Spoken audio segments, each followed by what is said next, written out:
जय हिंद एंड वंदे मातरम। दोस्तों मैं Divyansh Namdev PW only IAS में आप सभी का बहुत बहुत स्वागत करता हूं, अभिनंदन करता हूं। दोस्तों आज है 9 अप्रैल और जो सुबह ही सबसे पहली और बेहतरीन खबर जो आपको सुनने मिल रही है उसमें एक चीज तो हमें पता चल गई है कि आने वाला जो टाइम है हमारे प्रीलिम्स वाला उसमें बहुत ही ज्यादा multiple number of questions related to polity generate होने वाले हैं। तो आप समझ सकते हैं कि अपन किस आर्टिकल की बात कर रहे हैं। तो आइए सबसे पहले तो द हिंदू का अपन फ्रंट पेज कवर करते हैं, जिसमें सुबह सुबह the supreme court Tamil Nadu governor fixes a time for assent. तो सुप्रीम कोर्ट ने स्लैम किया है तमिलनाडु गवर्नर को और यह कहा है कि जो आप एक्शन कर रहे हैं, मतलब जिस तरीके से आप अपने पावर को मिसयूज कर रहे हैं, हो सकता है कि हम आपको वार्निंग दे और आने वाले टाइम में हम उसका जुडिशियल रिव्यू कर दे, क्योंकि तमिलनाडु गवर्नर ने हुआ क्या है, यह सबसे बड़ा क्वेश्चन है। और यह अपने आप में जो पूरा आर्टिकल है इसमें आपको सिर्फ और सिर्फ आर्टिकल 200 के बारे में सुनने मिलेगा। अब आप समझिएगा कि हुआ एक्चुअली में क्या है। तो अभी वर्तमान में अगर देखा जाए एट प्रेजेंट तमिलनाडु के जो गवर्नर है आर.एन. रवि, उनके पास ऑलमोस्ट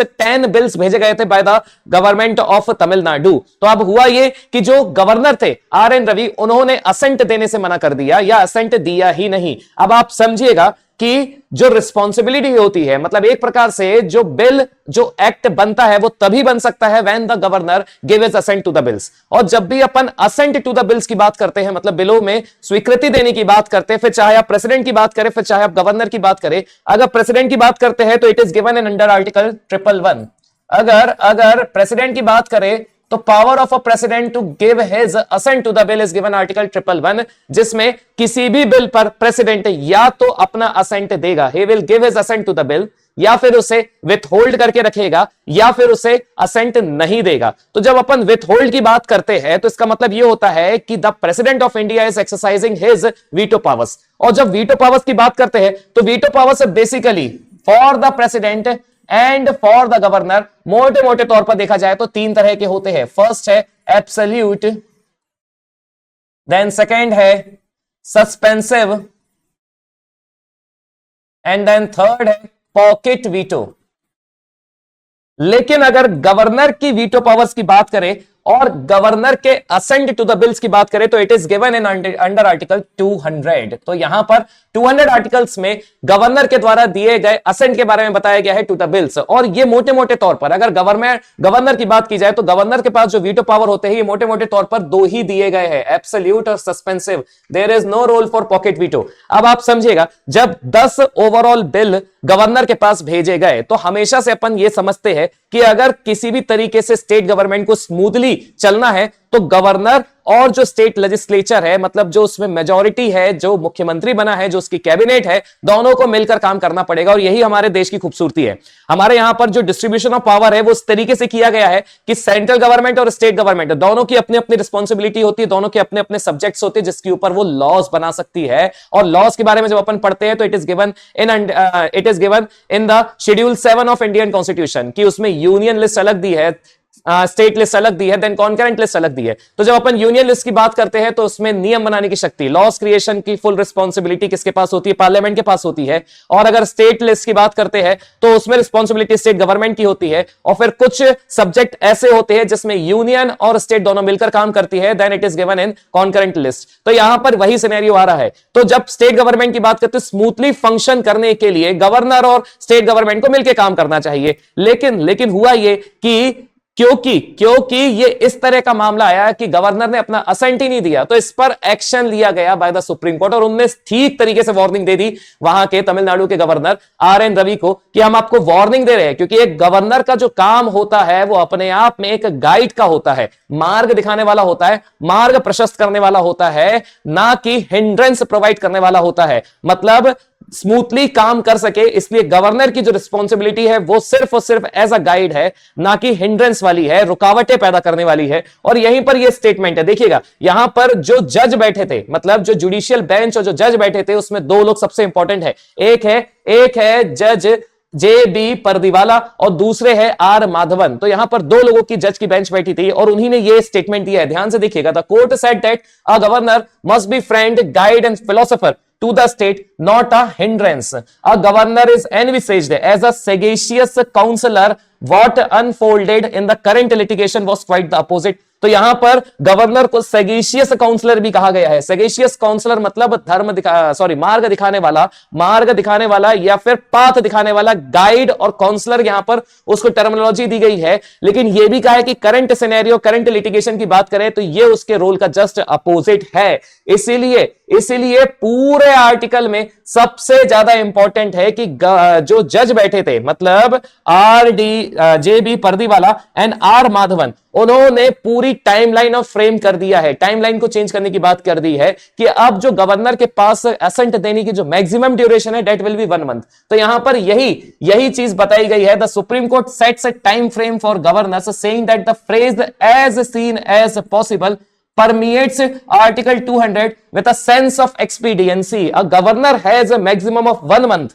मतलब जो मैक्सिमम ड्यूरेशन है वो 1 मंथ की होगी to withhold assent on the aid and advice of the state cabinet and a maximum of 3 months is given to return the bill with a message specifying reason if the governor withholds assent contrary to the cabinet's advice। तो जब bill को return कर रहा है, देखिए एक तो governor की जब अपन वीटो पावर की बात करें तो एब्सोल्यूट मतलब पूरे तरीके से बिल को मना कर देना, बिल में असेंट ही नहीं देना, यह कहलाता है absolute veto power of the governor. लेकिन जब फॉर रिकंसिडरेशन वो बिल को स्टेट लेजिस्लेचर के पास वापस भेजता है और अगर स्टेट लेजिस्लेचर उसी बिल को विथ और विदाउट रिफॉर्म और अमेंडमेंट वापस गवर्नर के पास भेजती है तो ये गवर्नर के ऊपर मैंडेटरी हो जाता है कि उसे अपना असेंट देना पड़ेगा। और अपन जानते हैं चाहे आप पार्लियामेंट की बात करो या स्टेट लेजिस्लेचर की बात करो, the bill becomes an act when the president or the governor give his assent to the bill under article 111 और under article 200। मतलब कोई भी बिल अधिनियम तब बनेगा जब राष्ट्रपति या राज्यपाल अपना या अपनी स्वीकृति उस बिल पर देगा। जब तक असेंट नहीं मिलेगा बिल एक्ट नहीं बनेगा। फिर चाहे आप स्टेट की बात करो या कंट्री की बात करो, मतलब ओवरऑल सेंट्रल गवर्नमेंट की बात करो, वो नियम एक्ट नहीं बनेगा, उसका रेगुलेशन होगा ही नहीं, बाउंडेड ही नहीं होगा वो अपने सिटीजंस के ऊपर। ठीक है, तो यहां पर वही सिनेरियो आ रहा है। यहां पर रिकंसिडरेशन के लिए भी जो बिल भेजा जा रहा है उसकी जो मैक्सिमम टाइम लिमिट है वो है 3 मंथ्स। उसके अंदर बिल को असेंट देना ही पड़ेगा। The governor has 3 months to reserve a bill for the president reconsideration against the advice of the cabinet. The governor must grant assent to a bill repassed by state legislature under article 200 within a maximum of 1 month। तो यहां पर suspensive veto power जो governor use कर रहा था under article 200, उसमें भी जो टाइम लिमिट फ्रेम कर दी गई है वो मैक्सिमम 1 मंथ की है। और यहां पर देखिए कितने नंबर ऑफ टाइम आर्टिकल 200 दिया गया। और यही सबसे बड़ी चीज है, ये जो चीज है ना ये इसको तो बढ़ा ही रही है, लेकिन फिर भी सोचने वाली ये बात है कि क्लियर इंडिकेशन है हमारे लिए भी कि अगर हमने इसको अच्छे से पढ़ लिया तो हर एक सेक्टर हमारा भी कवर हो जाएगा। और जिस तरीके से काम चल रहा है हमारे देश में पॉलिटिक्स से रिलेटेड, ये करंट अफेयर के सबसे इंपॉर्टेंट क्वेश्चन बन जाते हैं। आपको बस एक बार इसको गो थ्रू कर लेना है। अब एक और चीज इसमें याद रखिएगा, यहां पर दो तरह के पक्ष यहां पर क्रिएट हो रहे हैं, 2 साइड्स है यहां पर। एक तो तमिलनाडु गवर्नमेंट के द्वारा लिटिगेशन जो भेजी गई है उसमें जो सीनियर एडवोकेट है उसमें AM सिंघवी है, राकेश द्विवेदी है, P विल्सन है और एडवोकेट सबरीश सुब्रमण्यम है। तो ये तमिलनाडु की तरफ से भेजी गई है। अब आपको तो पता ही होगा कि जब अपन गवर्नर की बात करते हैं तो गवर्नर एक इंडिपेंडेंट ऑफिस है, हमेशा याद रखिएगा। It is not an employment under the central government, मतलब ये कोई रोजगार नहीं है केंद्र के अंतर्गत, ये एक इंडिपेंडेंट बॉडी, इनकी अपनी अलग पावर होती है, अपना अलग स्टेटस होता है, अपने आप में स्टेट के हाईएस्ट एग्जीक्यूटिव पोस्ट कहलाती है, भले ही नॉमिनल हो, है ना, लेकिन फिर भी हाईएस्ट एग्जीक्यूटिव पोस्ट मानी जाती है ये स्टेट गवर्नमेंट की। तो आप समझिएगा कि अगर अपन बात कर रहे हैं गवर्नर की तो मतलब यहां पर भी केंद्र का जो पक्ष रखता है हाई कोर्ट सुप्रीम कोर्ट में, मतलब जो साइड करेगा, जो उनकी एडवोकेसी करेगा, that will be the attorney general of India. और यहां पर केंद्र सरकार सेंट्रल गवर्नमेंट की तरफ से जिन्होंने गवर्नर का पक्ष रखा है वो जो है आपके अटॉर्नी जनरल अंडर आर्टिकल 76, वैसे तो अटॉर्नी जनरल के बारे में बताया गया है, उनका नाम है आर वेंकट रमनी। तो यहां पर आर वेंकट रमनी जो भारत के अटॉर्नी जनरल है उन्होंने गवर्नर का पक्ष रखा था। ठीक है, तो यहां पर 2 साइड क्रिएट हो गई है, एक Tamil Nadu government versus the governor of the Tamil Nadu. तो यहां पर आर वेंकट रमनी ने पक्ष रखा था और उनके द्वारा भी जो जजमेंट सुनाए गए थे उसमें सुप्रीम कोर्ट ने साफ साफ बोल दिया है कि आपके द्वारा जो भी काम किए जा रहे हैं, मतलब गवर्नर के पास जो भी काम किए जा रहे हैं, गवर्नर अगर ऐसे तरीके के एक्शन ले रहा है then these are subject to judicial review, है ना। और यहां पर जो टाइम फ्रेमिंग सेट कर दी गई है, ये अपने आप में अब एक प्रकार से अच्छा तो कदम है ही, क्योंकि कई बार ऐसी चीजों के कारण पॉलिटिकल हर्डल्स आ जाते हैं और प्रॉपर पॉलिसी का क्रियान्वयन इंप्लीमेंटेशन किसी भी स्टेट में नहीं हो पाता, स्टेट स्मूथली काम भी नहीं कर पाती है। तो अपने आप में अब ये आने वाले टाइम में ये एक अपने आप में केस स्टडी रहेगी, इसको एक बार आपको गो थ्रू करना है। देखिएगा ध्यान से, सिर्फ और सिर्फ आर्टिकल 200, आर्टिकल 111, वीटो पावर और गवर्नर और उनकी टाइम फ्रेमिंग के बारे में दिया गया है ना। तो आप इसको एक बार गो थ्रू कर लीजिएगा, अपने आप में ये इंपॉर्टेंट है। अब अपन आगे बढ़ते हैं और आज जो अपन को टॉपिक कवर करने हैं, यहां पर टेलीग्राम चैनल का क्यूआर कोड दिया है, ये जो मार्क्ड पीडीएफ है आपको हमारे टेलीग्राम चैनल पर मिल जाएगी, आपको बस स्कैन कर लेना है और टेलीग्राम चैनल में पहुंच जाना है। आज जो अपन को टॉपिक्स कवर करने हैं उसमें सबसे पहले बियर मार्केट के बारे में पढ़ेंगे, जिसका relation wall street of America से है ना। और आपको पता ही होगा मंडे को जो ब्लड बाथ हुआ था, या फिर ब्लड बाथ की एक संज्ञा दी गई थी मंडे डे को, और जिस तरीके से अमेरिका में बिलियंस ट्रिलियंस ऑफ डॉलर की जो एक बिलियन ट्रिलियन डॉलर का जो इन्वेस्टमेंट है वो बाहर आते जा रहा है, लॉस होते जा रहा है, तो इसी से रिलेटेड ये है आपका बियर मार्केट। और वैसे भी बुल्स एंड बियर ये तो सबसे फेमस वर्ड है जब अपन स्टॉक और शेयर्स की बात करते हैं। सेकंड में एमओयू के बारे में पढ़ना है, between the supreme court of India and Nepal. Third में प्रोजेक्ट वर्षा के बारे में पढ़ना है अपन को। फोर्थ में हैंड्स ऑफ प्रोटेस्ट, ये भी आपका ट्रंप एडमिनिस्ट्रेशन से रिलेटेड है, जो अमेरिका में अभी लगातार चल रहा है, लगातार ही चल रहा है जब से ट्रंप गवर्नमेंट आई है। और अजीबो गरीब टाइप के डोनाल्ड ट्रंप काम कर रहे हैं, अपना एडमिनिस्ट्रेशन कर रहे हैं, जिससे पूरी दुनिया को नुकसान है, अकेले अमेरिका को नहीं, पूरी दुनिया को नुकसान हो रहा है। और ट्रंप पॉलिसीज के कारण ही हो सकता है संभवतः आने वाले टाइम में ग्लोबल रिसेशन भी क्रिएट होने की संभावना बन रही है।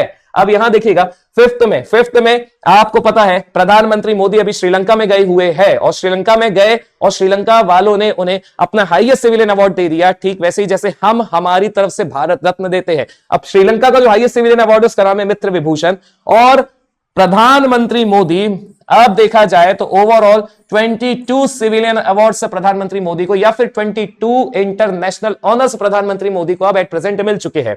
तो यहां पर फिर जो 6 नंबर पर रहेगा टॉपिक बेस्ड आपके लिए एमसीक्यूज रहेंगे, जिसके आंसर आज आपको कमेंट बॉक्स पे करना है ना। आज आपको कमेंट बॉक्स पे करना है ताकि मैं एक बार फिर से देख सकूं कि किन किन बच्चों ने सीरियसली पूरे सेशन को अटेंड किया और क्या आपके आंसर सही थे या नहीं। और उसके बाद लास्ट स्लाइड्स में आपको प्रीवियस डे के एमसीक्यूज मिलेंगे, मतलब 8 अप्रैल के एमसीक्यूज मिलेंगे विद सॉल्यूशन, जिसको आपको क्रॉस चेक कर लेना है। तो आइए फटाफट अपन सेशन को आगे बढ़ाते हैं और देखते हैं। सबसे पहले तो जो कॉन्टेक्स्ट है उसको समझने का प्रयास कीजिएगा। ये जो कॉन्टेक्स्ट है, the S&P 500 stock market index that tracks the performance of the largest 500 publicly traded US company has briefly entered the market territory for the first time since 2022। मतलब अब जाकर आफ्टर 2022 ये जो S&P है, S&P 500 जो index है, ये basically index जो माना जाता है, ये यूएस का इंडेक्स माना जाता है। और यहां पर हुआ ये है कि ये जो इंडेक्स है S&P इंडेक्स है, ये पर्टिकुलरली जो अमेरिका की सबसे बड़ी 500 सबसे बड़ी 500 जो लार्जेस्ट कैपिटल की कंपनीज होती है उसका स्टॉक एक्सचेंज है यहां पर, मतलब या फिर बोल सकते हो उसका स्टॉक है यहां पर।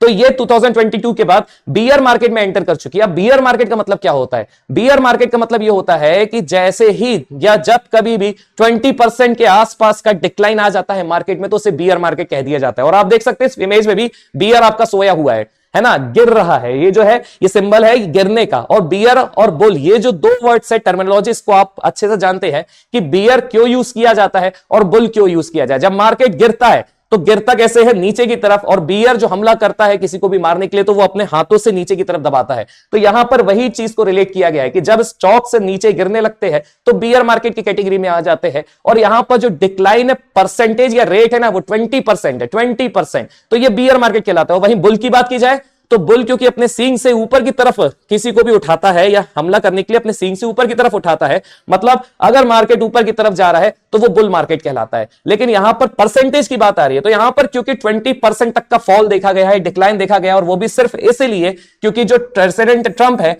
उनने जो ग्लोबल टैरिफ और रेसिप्रोकल टैरिफ का अनाउंसमेंट किया है, उसके कारण उनको ये सब चीजें फेस करनी पड़ रही है। और विद इन 2 से 3 डेज में ही जब से रेसिप्रोकल टैरिफ का अनाउंसमेंट किया गया है और मंडे तक आते आते, मतलब कल परसों तक आते आते, जो अमेरिका में देखा जाए तो ऑलमोस्ट $6 ट्रिलियन का वहां पर नुकसान भी हो चुका है। और इतना कम था कि जर्मनी जैसे देश जो ये क्लेम कर रहे थे कि हमारा बहुत अफरात गोल्ड रिजर्व अमेरिका में रखा हुआ है और हमें यह भी नहीं मालूम कि वो वास्तव में गोल्ड है भी कि नहीं, अब हम उसे निकालने का यहां पर डिक्लेरेशन करते हैं। तो बड़े बड़े देश जो अमेरिका में गोल्ड रिजर्व करके रखे थे वो भी वहां से पैसा निकाल रहे हैं, गोल्ड निकाल रहे हैं। तो आप समझ सकते हैं अमेरिका में कितना डर का माहौल है। इन्वेस्टर्स को बहुत अच्छा खासा डर है, इसलिए इन्वेस्टर्स क्या कर रहे हैं, धीरे धीरे करके अपने सेल जो भी उनके स्टॉक से उनको बेच रहे हैं, सेल आउट कर रहे हैं। तो यहां पर ये जो चीज हो रही ना, ये फियर बता रहा है इन्वेस्टर्स का अमेरिका में, और यही चीज बियर मार्केट कहलाता है कि ये जो फियर है जिसके कारण जनरेट हुआ है और जिसका जो पूरा ब्लेम दिया जा रहा है वो सिर्फ और सिर्फ ट्रंप एडमिनिस्ट्रेशन को दिया जा रहा है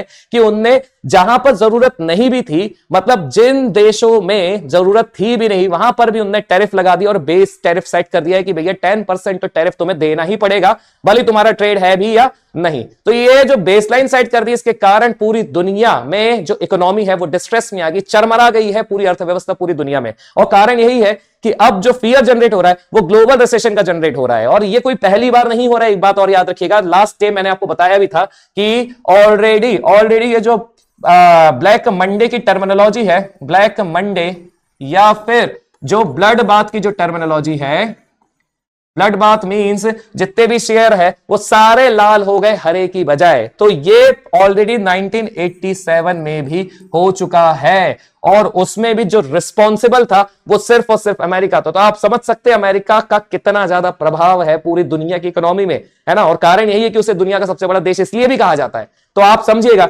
यहां पर पूरा जो कॉन्टेक्स्ट उसी से रिलेटेड है। अब S&P 500 जो इंडेक्स है यूएस का, उसमें यही सब चीजों को यूज किया गया है। और यहां देखिए अबाउट अगर बियर मार्केट की बात की जाए तो beer market is a wall street term.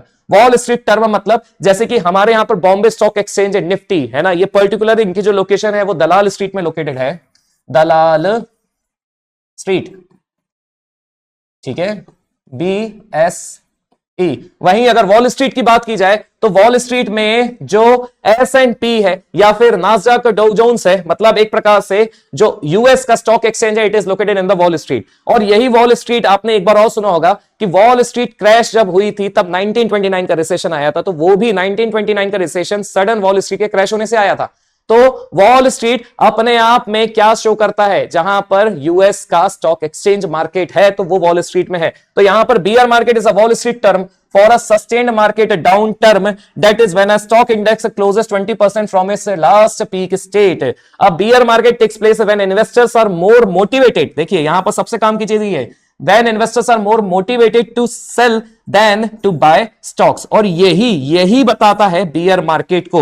वहीं अगर मार्केट करेक्शन की बात की जाए, अब bear market is different from a market correction which occurs when there is a decline of at least 10% और मोर। तो जब डिक्लाइन ऑफ 10% और मोर होता है तो मार्केट करेक्शन है, लेकिन 20% तक एक्सीड हो जाता है तो वो बियर मार्केट कहलाता है, जिसमें इन्वेस्टर्स को ये एक प्रकार से मजबूर हो जाते हैं अपने स्टॉक्स को सेल करने के लिए rather than the buying the stocks. तो अपने आप में ये जो पूरी चीज हो रही है इसका इंपैक्ट पूरी दुनिया में पड़ रहा है। अच्छा, अच्छी बात यह है कि सुबह सुबह की जो खबर थी कल की और आज की भी, तो हमारे यहां पर तो फिर भी स्टॉक्स में फिर से बढ़ोतरी चालू हो गई है। लेकिन जो फियर है इन्वेस्टर्स का अमेरिका मार्केट में वो यहां पर जनरेट हो गया और उनको कतई भरोसा नहीं है अब ट्रंप एडमिनिस्ट्रेशन में, क्योंकि जिस तरीके से एक तरफा डिसीजन अमेरिका ले रहा है ना, उससे पूरी दुनिया में ग्लोबल इंपैक्ट पड़ने वाला है। और अल्टीमेटली वही सब कंडीशन जनरेट हो रही है जैसे कि 1987 में जनरेट हुई थी, 1991 में हुई थी, और फिर 2008 में भी हुई थी, और फिर आगे ऐसे बहुत लंबे समय तक चलती आ रही है।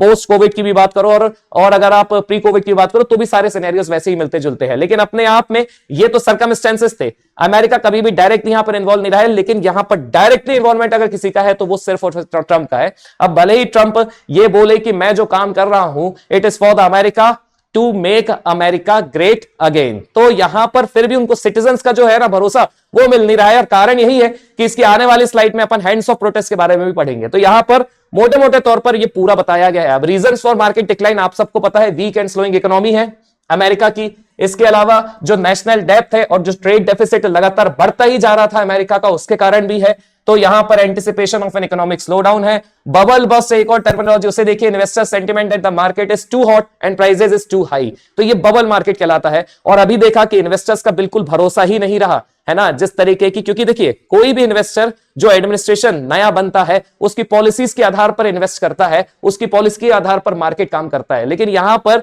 जो ऊट पटांग तरीके से ट्रंप यहां पर हर चीजों को रेगुलेट कर रहे हैं, फोर्सफुली सबके ऊपर थोप रहे हैं, इन्वेस्टर्स का भरोसा अमेरिका से उठता जा रहा है। कारण यही है कि उनको भी ऊल जलूल कदम उठाने पड़ रहे हैं जो पहले कभी भी दुनिया ने एक्सपेक्ट नहीं किया था, क्योंकि हमेशा से अमेरिका को जिस तरीके से देखा जाता था उसे ग्लोबलाइजेशन का एक प्रकार से आइडिया के तौर पर देखा जाता था, लिबरलाइजेशन के उसके एक आइडिया के तौर पर देखा जा रहे थे। लेकिन यहां पर जो पॉलिसी इंप्लीमेंट कर रहे हैं that is against the globalisation and against the liberalisation policy. तो अपने आप में ये थोड़ा चैलेंजिंग हो सकता है। अब कॉन्सिक्वेंसेस भी आपको समझ में आ गए होंगे। Bear markets are sometimes precursors to recession, often leading to job losses as economic contract। Obvious सी बात है, जब मार्केट से पैसा चलता चला जाएगा, वो भी ट्रिलियंस ऑफ डॉलर की बात कर रहे हैं अपन, अच्छे खासे देशों की एक जीडीपी कहलाती है। इंडिया की भी बात करें तो 3 से 4 ट्रिलियन डॉलर की अपनी इकोनॉमी है ना, लेकिन फिर भी अगर 6 ट्रिलियन डॉलर का यहां पर नुकसान हो रहा है तो आप इमेजिन कर सकते हैं कि भारत जैसे developing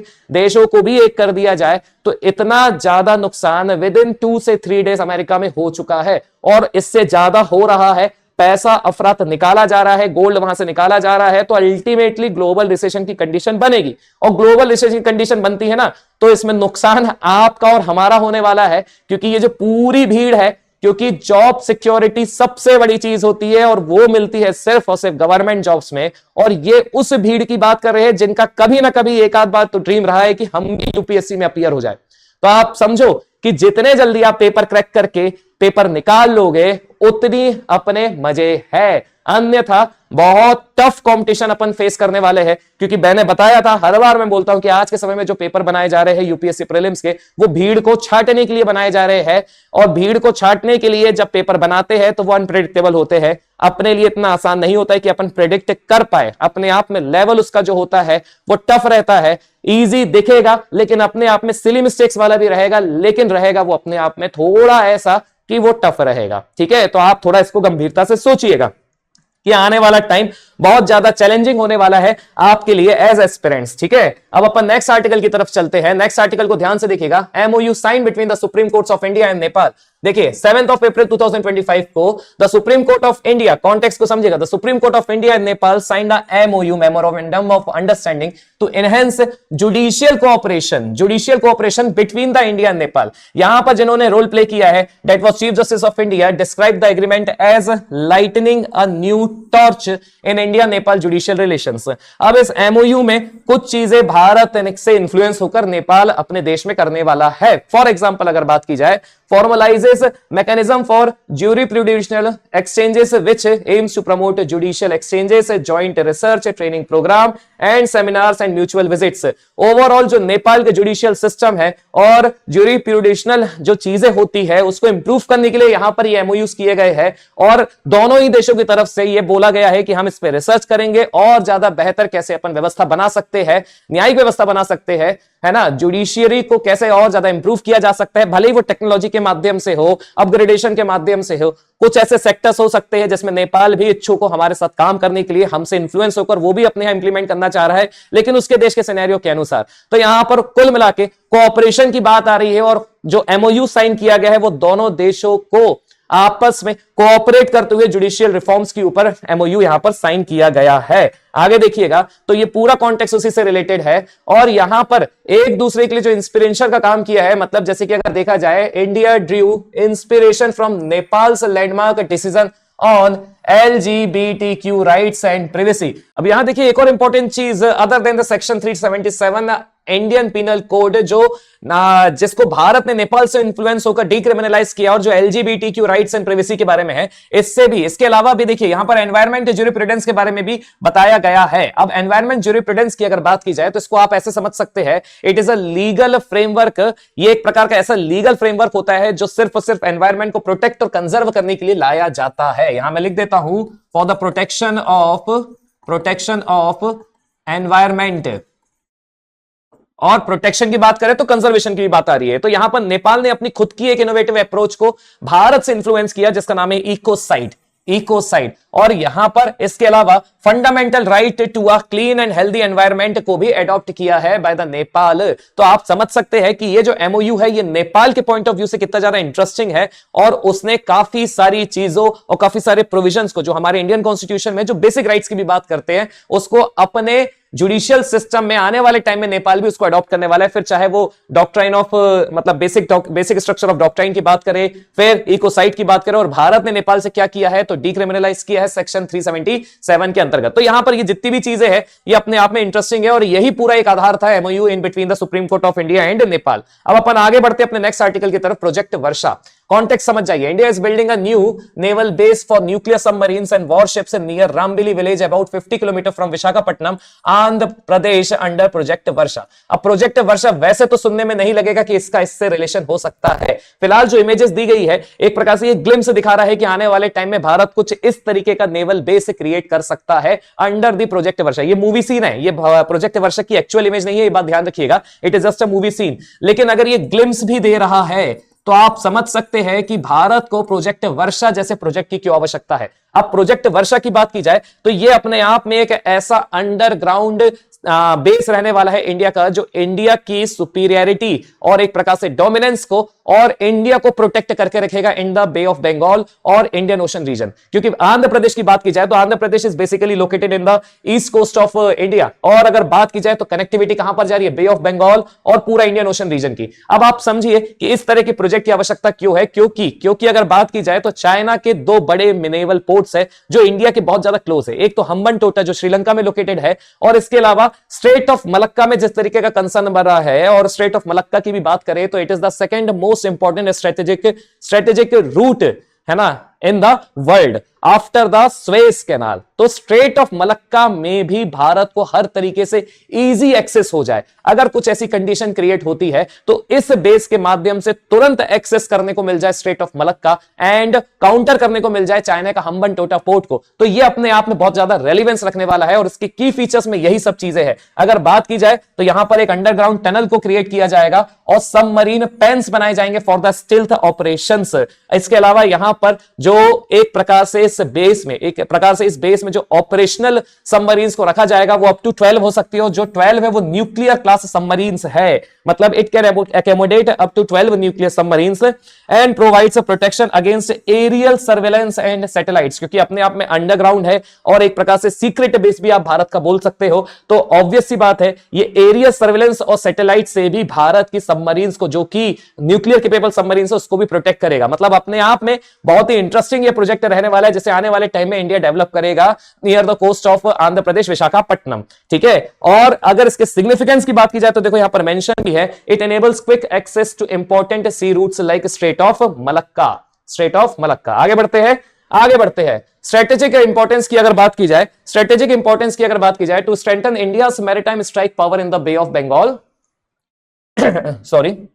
and the broader Indian ocean region. अब आप समझिएगा, अगर ये इस कोस्ट की मैं बात कर रहा हूं, यहां पर डॉल्फिन नोज के पास अगर विशाखापट्टनम है, तो विशाखापट्टनम तो पहली बात तो आपको पता है एक कोको आइलैंड भी है जो बे ऑफ बंगाल में लोकेटेड है, और बहुत समय से यह बताया जा रहा है कि उस बे ऑफ बंगाल में भी चाइना ने अपना सर्वेलेंस सिस्टम लगा के रखा है। तो एक तो कोको आइलैंड को काउंटर करने में यहां पर मदद मिलेगी, और इसके अलावा जो अंडमान निकोबार का पूरा एक चैनल चला आ रहा है, जो पूरा एक आइलैंड ग्रुप चला आ रहा है, और आने वाले टाइम में जिस तरीके से अपन ग्रेट निकोबार को भी एक वर्ल्ड क्लास लेवल पे पोर्ट डेवलपमेंट रिलेटेड वहां पर भी ग्राउंड लेवल पे उस प्रोजेक्ट को इंप्लीमेंट कर रहे हैं, तो ग्रेट निकोबार को भी एक्सेस करने में यहां पर मदद मिलेगी। और क्योंकि great Nicobar is closest to the strait of Malacca, और स्ट्रेट ऑफ मलक्का इतना इंपॉर्टेंट है कि वो वर्ल्ड के हाईएस्ट ट्रैफिक जो पैसिफिक ओशन से इंडियन ओशन जाता है और इंडियन ओशन से पैसिफिक ओशन जाता है, उस रूट को भी यहां पर एक्सेस करने में मदद मिलेगी। तो अपने आप में ये बहुत ही इंटरेस्टिंग प्रोजेक्ट रहने वाला है आने वाले टाइम में। और यहां पर देखो सीधे दिया है, जो चाइना का डुअल यूज नेवल बेसिस है, जो हम्बनटोटा श्रीलंका में है और बीएनएस शेख हसीना बांग्लादेश में है, उसे भी काउंटर करने में यहां पर मदद मिलेगी। क्योंकि देखिए इस तरह के बेस काम कैसे करते हैं, अगर आप सर्विलेंस ही नहीं कर पाओगे कि हमारी जो स्टिल्थ और न्यूक्लियर क्लास सबमरीन कहां पर है, कहां पर इसका मूवमेंट हो रहा है और किस तरीके का बेस है, कि आप एरियल सर्विलेंस भी नहीं कर पा रहे हैं वाया सैटेलाइट्स, तो अपने आप में ये बहुत ही ज्यादा इंटरेस्टिंग रहने वाला है और स्ट्रेटेजिक पॉइंट ऑफ व्यू से भारत के लिए भी बहुत इंपॉर्टेंट रहने वाला है। नेक्स्ट अपन आर्टिकल की तरफ चलते हैं। नेक्स्ट आर्टिकल देखिए, हैंड्स ऑफ प्रोटेस्ट। अभी फर्स्ट आर्टिकल में अपन ने देखा था, फर्स्ट आर्टिकल में देखा था, उसी से रिलेटेड ये है कि जिस तरीके से मार्केट ब्रेक हो रहा है और पूरी की पूरी गाज जो सिर्फ और सिर्फ अमेरिकन सिटीजंस के ऊपर गिर रही है। भले ही अमेरिका के प्रेसिडेंट डोनाल्ड ट्रंप का चुनाव लड़ने के पहले ये एक नजरिया था कि I will make the America great again, तो ये जो ग्रेट अगेन है ये किस पाथ पे चला गया है इसको समझने की आवश्यकता है। क्योंकि जिस तरीके के पॉलिसी का इंप्लीमेंटेशन ट्रंप एडमिनिस्ट्रेशन ने किया है उस पे असर सिर्फ और सिर्फ वहां के सिटीजंस पे पड़ा है। अब इतना बड़ा अगर ग्लोबल रिसेशन की तरफ जब पूरी दुनिया जा रही है वो भी सिर्फ और सिर्फ अमेरिका के कारण, और अमेरिका ने जो मंडे को पूरा एक ब्लड बाथ देखा, S&P के जो 500 लार्जेस्ट कंपनीज का सबसे बड़ा स्टॉक एक्सचेंज है ना, सबसे बड़ा इंडेक्स है, वहां पर अगर आप इमेजिन कर पा रहे हैं कि इन्वेस्टर्स वहां से अपना पैसा खींच रहे हैं और जो गोल्ड रिजर्व है उसे भी धीरे धीरे करके दूसरे देश निकाल रहे हैं, तो एक प्रकार से अमेरिका हो सकता है आने वाले टाइम में इन्फ्लेशन को फेस करे और वो भी उस लेवल का इन्फ्लेशन हो जिसे वो काउंटर करने में सक्षम ना हो। क्योंकि जिस पाथ पे वो अब चला गया है ना, और जिस पाथ पे वो चला गया है वापस मुड़ के नहीं आ सकता, उससे पूरा ग्लोबल ट्रेड इफेक्ट होने वाला है और इसकी जो गाज है वो सिर्फ और सिर्फ वहां के सिटीजंस के ऊपर गिरने वाली है। तो इसी को लेकर पूरे सिटीजंस वहां पर कहां रोड पर आ गए हैं अगेंस्ट द ट्रंप एडमिनिस्ट्रेशन, और प्रोटेस्ट का नाम दिया है hands off protest, hands off protest. और देखिए कॉन्टेक्स्ट भी है, 1000 of people protested the Donald Trump administration policies, hands off demonstrations. अब अगर हैंड्स ऑफ प्रोटेस्ट की बात करें तो hands off was a slogan used in April 2025 first week of 2025 by thousands of protesters across the United States. It symbolized a demand for government, particularly under Donald Trump's second administration, to keep its hand off. मतलब कि आप हमारे ऊपर हमसे या हमारे ऊपर से अपने हाथ हटा लीजिए, हमारे ऊपर एडमिनिस्ट्रेशन करना छोड़ दीजिए और हमें अपने हिसाब से रहने दीजिए जैसा पहला चल रहा था। और बिल्कुल भी इंटरवेंशन मत करिए अमेरिकन लाइफ के ऊपर जो basically health care, social security, education और इमिग्रेशन से रिलेटेड है। क्योंकि आप आग में घी डालने का काम कर रहे हैं, उसे बुझाने का काम नहीं कर रहे हैं। यही इस पूरे प्रोटेस्ट का सार है। अब एग्जाम पॉइंट ऑफ व्यू से कैसे इंपॉर्टेंट है, तो हैंड्स ऑफ प्रोटेस्ट इतनी प्रचलित शब्दावली, एक प्रकार से वोकैब अपन बोल सकते हैं, जनरेट हो चुकी है जिसका यूज अमेरिका में किया जा रहा है। और अब हो सकता है कि आने वाले जितने भी देश है जहां पर इस तरीके का प्रोटेस्ट होता है डेमोक्रेटिकली इलेक्टेड गवर्नमेंट के अगेंस्ट में, भले ही कितनी अच्छा काम करे या नहीं भी करे, है ना, एडमिनिस्ट्रेशन के अगेंस्ट में अगर कुछ ऐसा प्रोटेस्ट होता तो उसको अब आने वाले टाइम में इसी प्रोटेस्ट के नाम से जाना जाएगा, that will be hands off protest. तो देखिए यहां पर स्लोगन भी कुछ इस तरीके यूज किए जा रहे हैं, hands of our government, make America think again. ठीक है, मेक अमेरिका थिंक अगेन, क्योंकि अमेरिका के जो प्रेसिडेंट डोनाल्ड ट्रंप थे उन्होंने कैंपेनिंग के पहले क्या बोला था, मेक अमेरिका ग्रेट अगेन। और यहां पर प्रोटेस्टर क्या यूज कर रहे हैं, make America think again, hate won't make us great. मैं बार बार आपको बोल रहा हूं, अमेरिका अपने आप में जिस तरीके के या जिस लिए जाना जाता था वो बिल्कुल उसका अपोजिट काम कर रहा है। फिर भले ही वो ट्रेड रिलेटेड हो, फिर भले ही वो फ्रीडम रिलेटेड हो, फिर भले ही वो किसी भी चीज को लेकर एक प्रकार से कैपिटलिस्टिक इकोनॉमी में लिबर्टी और ग्लोबलाइजेशन से रिलेटेड हो, वहां पर बिल्कुल जस्ट अपोजिट चला गया है। वो भी सिर्फ इसलिए क्योंकि ट्रंप को, अमेरिका को फिर से ग्रेट बनाना है, लेकिन उसका अंजाम कौन भुगत रहा है, वहां के सिटीजंस। तो यहां पर ये पूरा आर्टिकल उसी से रिलेटेड है। अब आगे बढ़ते हैं, श्रीलंका मित्र विभूषण से संबंधित कॉन्टेक्स्ट क्या है, तो प्रधानमंत्री मोदी, जो प्राइम मिनिस्टर मोदी है हमारे, receive the Sri Lankan Mitra Vibhushan Sri Lanka highest civilian honour for a foreigner from president Anurag Kumar Dissanayake. तो आप समझिएगा अमेरिका सॉरी देखिएगा यहां पर कॉन्टेक्स्ट के बारे में बात करते हैं। तो प्राइम मिनिस्टर मोदी को फिर से एक हाईएस्ट सिविलियन अवार्ड मिल गया है, वो भी इस बार श्रीलंका की तरफ से। अब अगर देखा जाए तो टोटल नंबर ऑफ जो अवार्ड्स मिल चुके हैं, जो इंटरनेशनल ऑनर्स अब मिल चुके हैं प्राइम मिनिस्टर मोदी को, वो अप टू 22 चले गए हैं, जो एक अपने आप में मेजर अचीवमेंट है। देखा जाए तो अपने आप में मेजर अचीवमेंट है। और एक प्रकार से ये भी शो करता है कि जितने भी नेशन रिकॉग्नाइज कर रहे हैं प्राइम मिनिस्टर मोदी को, क्योंकि देखिए प्राइम मिनिस्टर मोदी को अवार्ड देना मतलब पूरे देश को सम्मान देना जैसा है, और एक प्रकार से अवार्ड देना यह भी कहलाता है कि हमारे जो क्लोज टाइज है वो एक अच्छे मुकाम पर पहुंच चुके हैं, और हमें हमारी जो भी पॉलिसीज चल रही है, इंडिया की जो भी पॉलिसीज चल रही है, हमारा आपके ऊपर उस पर पूरा ट्रस्ट है। तो यहां पर एक प्रकार से वो ट्रस्ट को बताता है, फेथ को बताता है। अब अगर श्रीलंका मित्र विभूषण की बात की जाए, श्रीलंका मित्र विभूषण की बात की जाए, तो ये Mitra Vibhushan honours head of the state with whom Sri Lanka share its close ties. देखिए यहां पर क्या दिया है, क्लोज टाइज। इसे 2008 में इंट्रोड्यूस किया गया था by Mahinda Rajapaksa. It ranks above other Sri Lanka national honours for foreigner. मतलब एक प्रकार से समझिएगा कि जितने भी नेशनल ऑनर्स होते हैं स्पेशली फॉर द फॉरेनर्स, उसमें सबसे जो हाईएस्ट कैटेगरी का अवार्ड होता है उसे श्रीलंका मित्र विभूषण के नाम से जाना जाता है, जिसे 2008 में स्टैब्लिश किया गया था। अपने यहां पर ऐसा कोई अवार्ड नहीं है, अपने यहां पर सिर्फ एक ही अवार्ड है जो कैटेगरी है, जिसकी कैटेगराइज और अगर उसका एक वर्गीकरण किया जाए तो that will be Bharat Ratna. Highest civilian award will be Bharat Ratna, जो बेसिकली इंडियंस या फिर बोल सकते सिटीजन ऑफ इंडिया और फॉरेनर्स को भी दिया जाता है। आपको कमेंट करके बताना है, हर बार इससे रिलेटेड मैंने आपसे क्वेश्चन पूछा है। फिलहाल तो मैं कमेंट के माध्यम से आपसे सुनना चाहूंगा कि भारत में कितने फॉरेनर्स को या फिर नॉन इंडियंस को भारत रत्न मिल चुका है, वो भी किस ईयर। अब अगर भारत रत्न की बात की जाए तो फिर अदर सिविलियन अवार्ड्स आ जाते हैं, जिसमें सबसे पहले आ जाता है पद्म विभूषण, फिर Padma Bhushan, and then last आ जाता है पद्म श्री। तो यहां पर ये तीनों और अलॉन्ग विथ भारत रत्न भारत के सिविलियन अवार्ड से, यहां पर अपन ने स्पेशली फॉरेनर्स के लिए कोई अवार्ड क्लासिफाई नहीं करके रखा है, बस यही समझने वाली बात है। ये श्रीलंका की तरफ से किसी भी फॉरेनर को दिया जाने वाला सबसे हाईएस्ट अवार्ड है, जिसका नाम है मित्र विभूषण। अब समझिएगा बात को, क्यों इंपॉर्टेंट है, क्योंकि ये पीएम मोदी का 22nd इंटरनेशनल ऑनर है। अब ये बड़ा बेहतरीन चीज है, अपने आप में प्राइम मिनिस्टर मोदी अलग लेवल की पूरी छाप छोड़ रहे हैं पूरे दुनिया में। इसके पहले जो उनको नोटेबल रिकॉग्निशन मिल चुके हैं उसको भी जरा ध्यान से देख लो। ऑर्डर ऑफ जायद यूएई की तरफ से मिल चुका है, लीजन ऑफ मेरिट यूएसए की तरफ से मिल चुका है, order of Saint Andrew the apostle Russia की तरफ से मिल चुका है, और king Hamad order of the Renaissance Bahrain की तरफ से मिल चुका है। अगर ओवरऑल इंटरनेशनल ऑनर्स की बात की जाए तो ये 22 तक जा चुका है। इंपॉर्टेंट है, बहुत इंपॉर्टेंट है, ठीक है। यहां पर बस प्रीलिम्स पॉइंट ऑफ व्यू से आपको ऑर्डर्स और उनसे रिलेटेड कंट्रीज को मेमोराइज करना पड़ेगा। और ये अपने आप में जो आजकल एक पैटर्न चल रहा है ना, मैच द कॉलम और करेक्ट पेयर्स के रूप में, ये क्वेश्चन इंपॉर्टेंट बन जाता है, ठीक है। आगे बढ़ते हैं नेक्स्ट।